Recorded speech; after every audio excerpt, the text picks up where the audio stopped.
Welcome back to Sleepers Media off-season mode. It's been a little while. We've taken a little bit of a break just to recharge a little bit. And I don't know.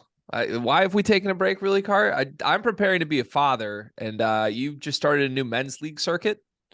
Yeah, and to be honest, not really much is happening. To be kind of like frankly honest with you, I mean, yeah, there's transfer portal stuff. There's guys making decisions here or there, but none of the decisions have come to like a surprise yet. None of the decisions that have happened yet, I guess, are like that moving, at least in my eyes. But sometimes we're just going through our little off-season mode. Greg drinks hot coffee now. I got a mustache. Like things are just happening. A lot has changed. You do have a very good looking mustache. I was going to bring that up at some point. I do drink hot coffee right now. I got up this morning. Alarm was set at 7:20. I got a workout in this morning, and then I picked up a hot coffee, and now I'm sitting in front of you ready to podcast. I also skipped the dentist appointment yesterday by accident. So I don't really know where I'm at mentally right now. It's kind of been a weird couple of days here. But to your point, not a lot's happened, at least with the teams we like to talk about on this very program. But I do feel like we should at least like set the record on like what our offseason intentions are. We do intend to do content, just with a massive caveat that like in 3 weeks I'm going to be a dad, and I have no idea how that works for all of this. So bear with us. We'll figure it out. We were supposed to do like an awards season ending episode at some point. We still probably should do that. And other than that, we're just kind of waiting for stuff to react to do these shorter videos for the YouTube channel. So It's if you gonna have be ideas, let us know. it's gonna be special when we have baby appearances. Like I need full episodes with you in dad mode, like with being like on the blanket getting tummy time, and we're getting work and talking about how Michigan only has 131% three-point shooter coming into the season. I'm rattled that you know what tummy time is. Like I just had to learn about that phrase like a couple days ago. That's pretty like common among all. Like tummy time's a thing. I didn't know that. Yeah. So I'm not worried about like the press record during tummy time concept. I'm worried about like the editing side of this. Cause when we end up wrapping these, it does take like 2 to 3 hours just to get it on the YouTube channel. That's probably not going to be the easiest thing with a baby. But hey, Cart, we're here for a couple more weeks before that happens. So we push along while I drink my hot coffee. Let's talk about Jaden Akins. Michigan State's star. Can I call him a star? Would you call Jaden Akins a star guard? He's my Jaden Akins. Okay. So our Jaden Akins has entered the No, I'm sorry. Declared for the draft. God, good Lord, declared Ant. declared for the draft. I swear to God, that wasn't even intentional. I wish it was. He declared for the NBA draft. He put the graphic out. I think this was the likely outcome. I guess I'll save my thoughts for what you're about to say. You're about to say this doesn't matter. This was expected. We should support him. He's going through the process. That's a good thing, yada, yada. So just say all that. What is this? What's your take? Well, there's a couple of takes I wanted to get out there. One, I'm not one to read too deeply into like actual announcements and timing of the things. I know that you are. I know you could probably break down right now Jaden Akins' statement and Yeah. point to the certain sentence and or comma that's in place that Uh-huh. tells us that he's gone. Yep. Unfortunately, that's not my bag. What I will say though, as far as timing is, I feel like coming into this, what we expected from Jaden Akins, it was a like enter the draft. Worst case scenario was him entering the draft while also entering the transfer portal. Based on the timing, I don't think and I might be incorrect on this, but from everything I've seen, I don't think he will have enough time to both enter the draft process and then like say I'm good and come back and enter the transfer portal. I don't know if like that whole timing would unfold um to how he wants it. But I will say this. I know you're gonna hate this. I don't blame him. Like, why not enter the draft? Why not go through the draft process? Going through the draft process is probably fun.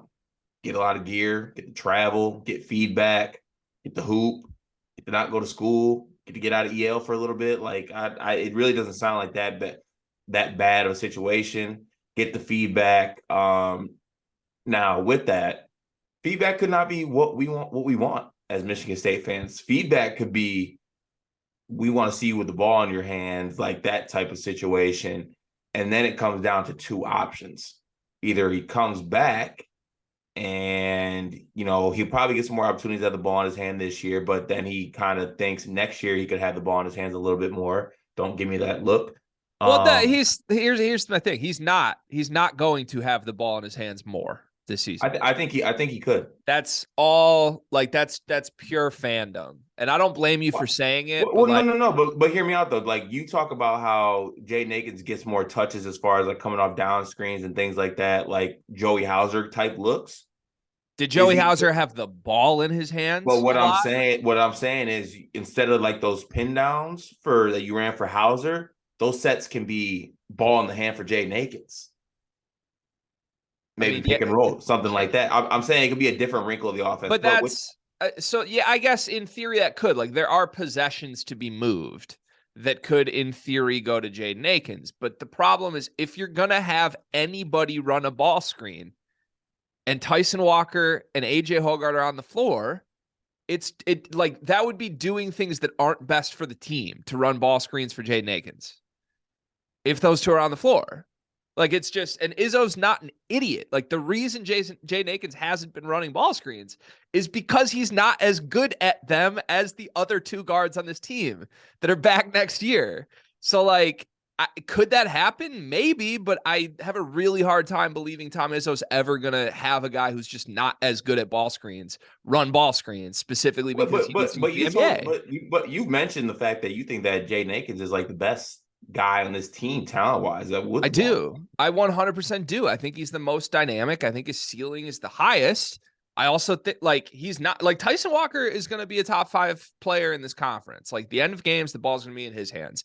AJ Hoggard, he's the one that I would just eliminate. Like if this was up to me, I would have had a hard conversation with AJ Hoggard and said it's time to move on. My backcourt is Tyson Walker and Jaden Akins.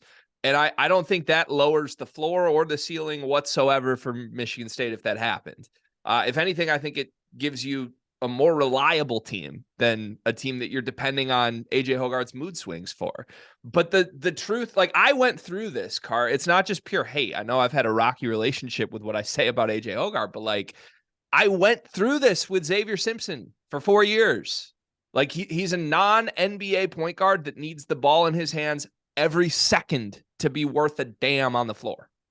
That's really hard to build around when you have other dynamic players and future pros like Jordan Poole and Jaden Akins next to him. Like we never saw Jordan Poole be full Jordan Poole at Michigan under John Beilein. And John Beilein's a genius. We never saw that because Xavier Simpson needed the ball in his hands for 32 minutes. That's where I'm at with Hoggard. Like, it's not going to happen to anybody on the roster, let alone Jaden Akins. Like, it's not happening with Tyson Walker right now. We're not seeing, like, full-blown Tyson Walker because the ball needs to be in Hoggard's hands.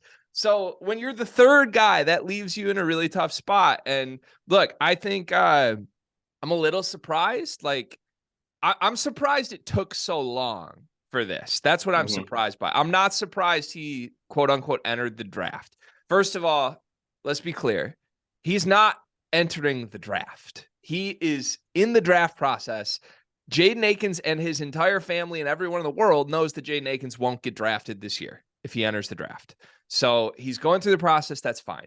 He should have announced that a month ago. I'd love to know what took a month there. I'm sure there have been some conversations behind the scenes. And maybe you're right. Maybe he just wants to go through the process, get some gear, have some fun with it. But if this is truly about, he's going to go get some feedback, like I've seen a lot of Michigan State fans say he's going to collect the feedback and come back. We know what the feedback is going to be. And if he's truly listening to that feedback, he's going to have a really difficult decision to make. Maybe we don't know what the feedback is, though. What's the feedback going to be? We need to see you shoot 50% from 3 instead of 45% from 3. Then maybe there's a lot of GMs, a lot of different coaches, a lot of coaches with different philosophies. There literally might be some coach that is like, look, you might be hearing things about you want to go do this, you want to have the ball in your hands, you want to be high usage, all this. That's all good and well.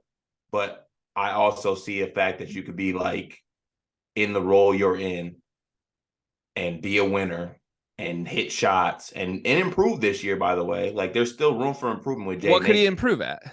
I still think he can improve his handle. His handle's not necessarily as tight. You got to I don't handle the think, ball to improve your handle. huh? You got to handle the ball to improve your handle. I mean, it's twofold. It's not all just handling the ball in game. It's outside of that I mean, type his thing. his But hand right now, his entire handle's in transition. right, that's what I'm saying is the moments that he did get the chance to handle the ball in the half court, he probably 1 out of every 2 times he did not look very comfortable.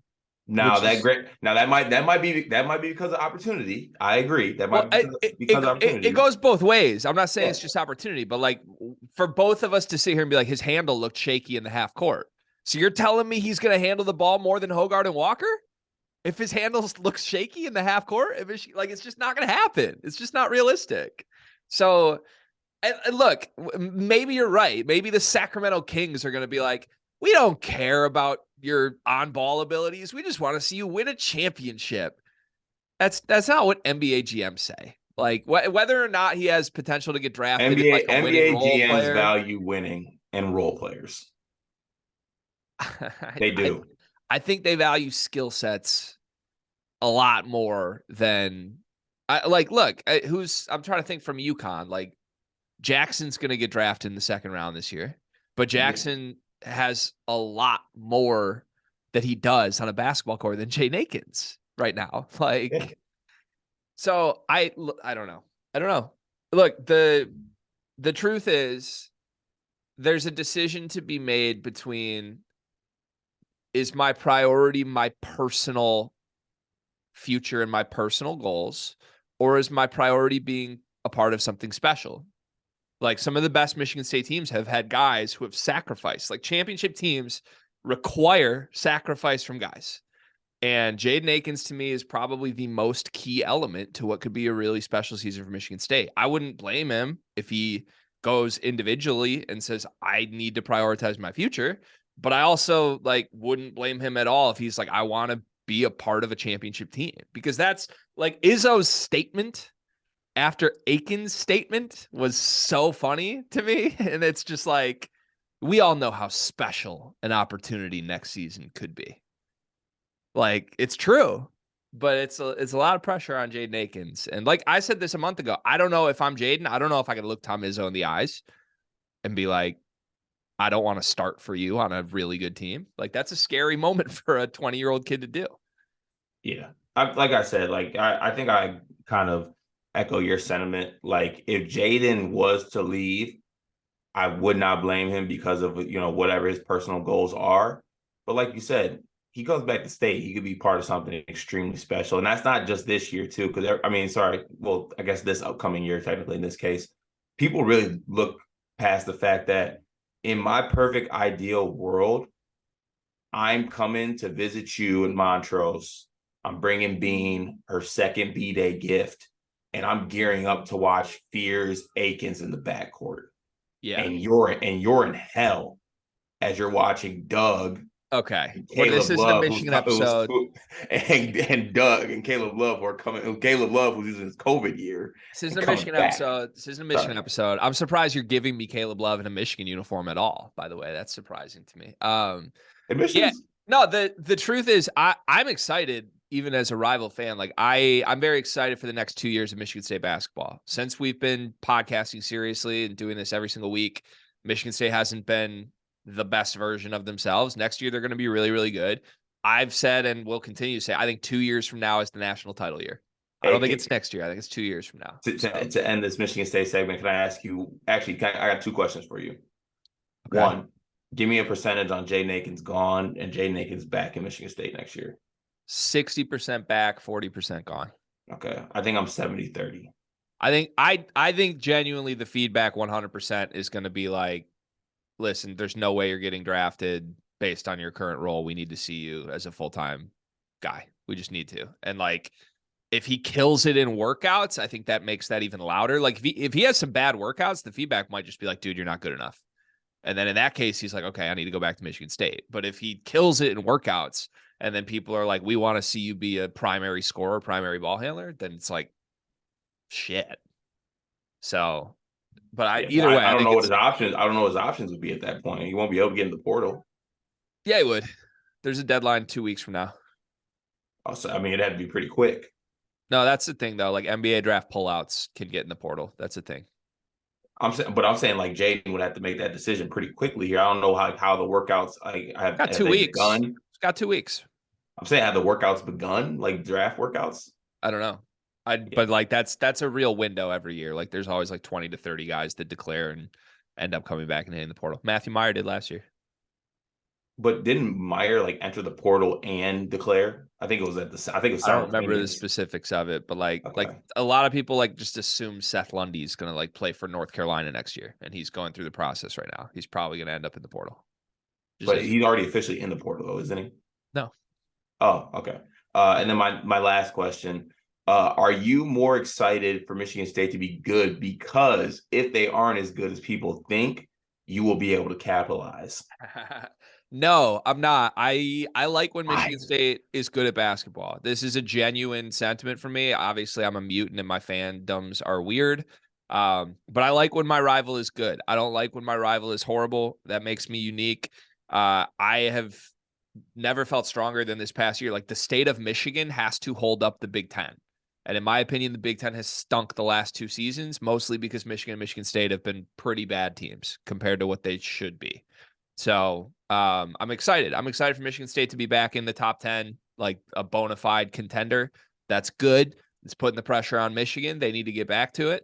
Who knows what they'll be? But I did say to you in text, and this is true, Michigan State is most dangerous to me when they're bad and least dangerous to me when they're really good. And I stand by that. Like if you're really good and you blow me out, you're really good. Tip your cap. But we've seen really good Michigan State teams certainly not have the success in the NCAA tournament that we would expect them to. So Comes down. we'll see. We'll see what happens. Okay, that's one of the questions. Watch out for us next year. That's all I'm saying. Believe in yourself, Jaden.